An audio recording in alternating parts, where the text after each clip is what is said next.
Shalom, Yasharel, Shalom. How's everybody day? How's everybody doing? How's everybody been? So let's go back into this law, statutes, and commandments and judgments, right? So let's pick it up from Exodus chapter 31.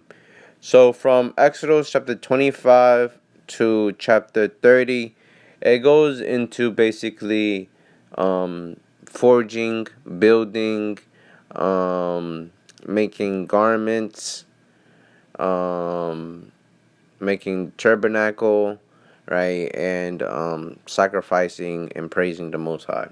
So we're gonna kind of jump through all that, right, and go to chapter 31, which is a small summarization of it. Okay, let's go into it. The book of Exodus, chapter 31, verse 1.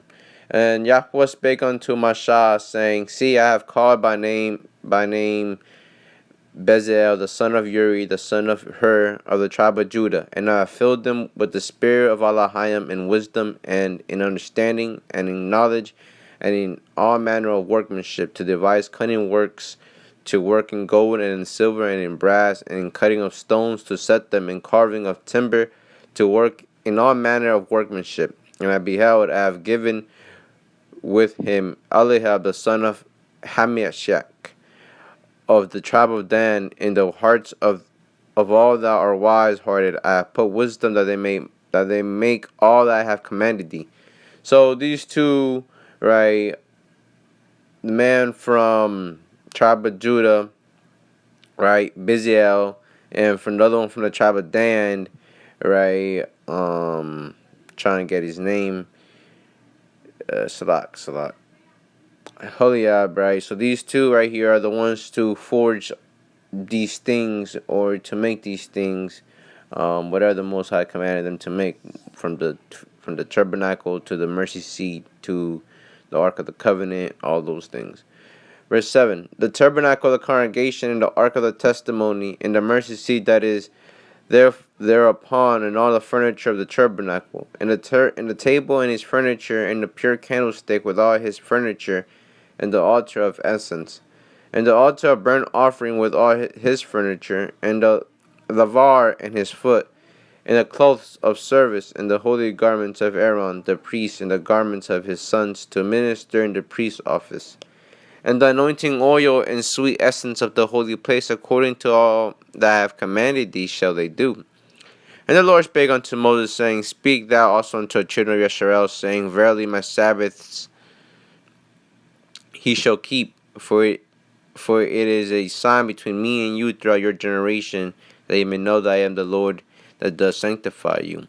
He shall keep the Sabbath therefore, for it is holy unto you. Everyone that defileth it shall surely be put to death, for whosoever doth any work therein, the soul shall be cut off among his people. 6 days may work be done, but in the seventh is a Sabbath of rest, holy to the Lord.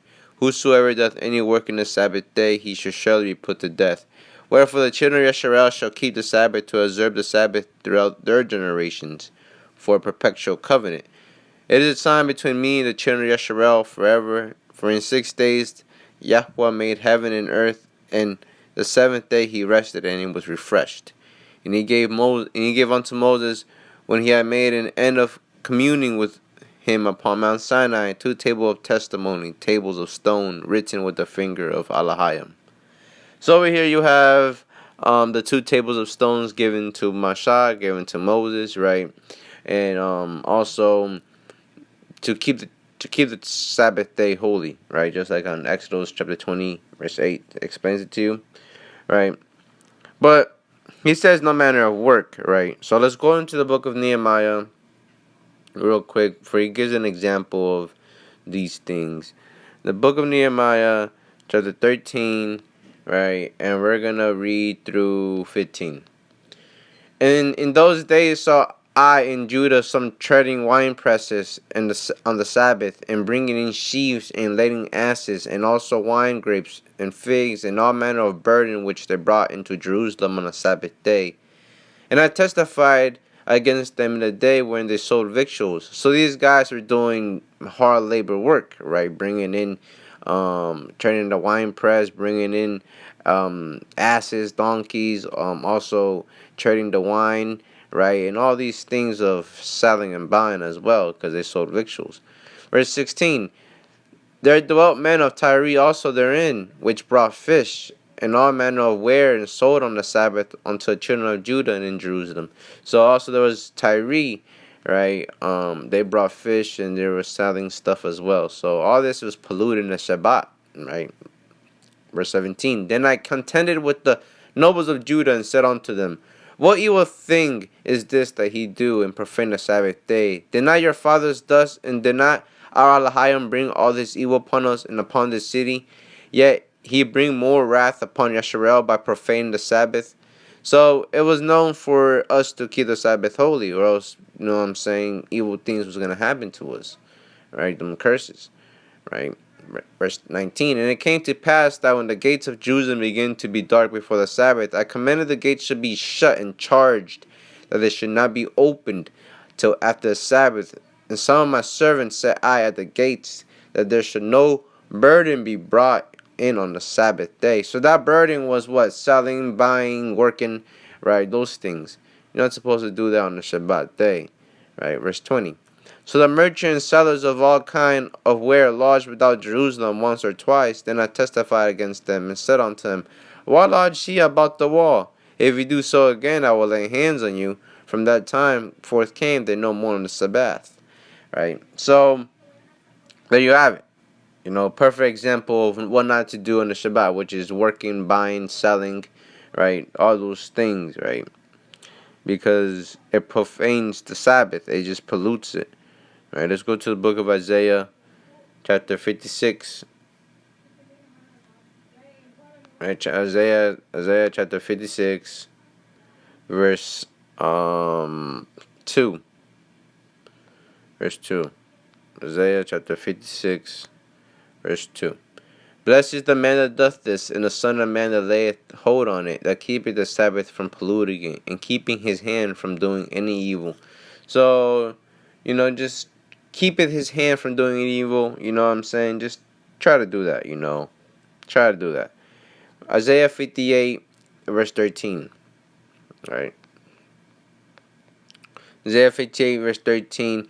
If thou turn away thy foot from the Sabbath, from doing thy pleasure on my holy day, and call the Sabbath a delight, the holy of Yahweh honorable, and shall honor him, not doing thine own ways, nor find thy own pleasure, nor speaking thine own words. So, people on the Sabbath, there was cursing others, or there was doing things that or evil and malicious, right? And it was pollution. It was pollution, right? Because you're devising someone's hurt on the Shabbat, which that's not what it's designed for. It's designed for resting. It's not designed for you to take up your own crafty counsel on this holy day, right? Verse 14. Then shalt thou delight thyself in the Lord, and I will cause thee to ride upon the high places of the earth, and feed thee with the heritage of Jacob thy father, for the mouth of Yahweh has spoken it. So you come back and you turn away from polluting the Sabbath day, right? Then the Most High will gladly take you in and set you up high in the high places upon the earth, right?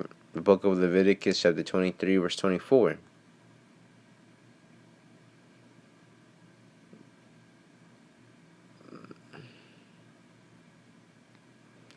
Book of Leviticus, chapter 23, verse 24. Speak unto the children of Yasharel, saying, in the 7th month, in the first day of the month, shall he have his Sabbath, a memorial of blowing of trumpets, and holy convocation.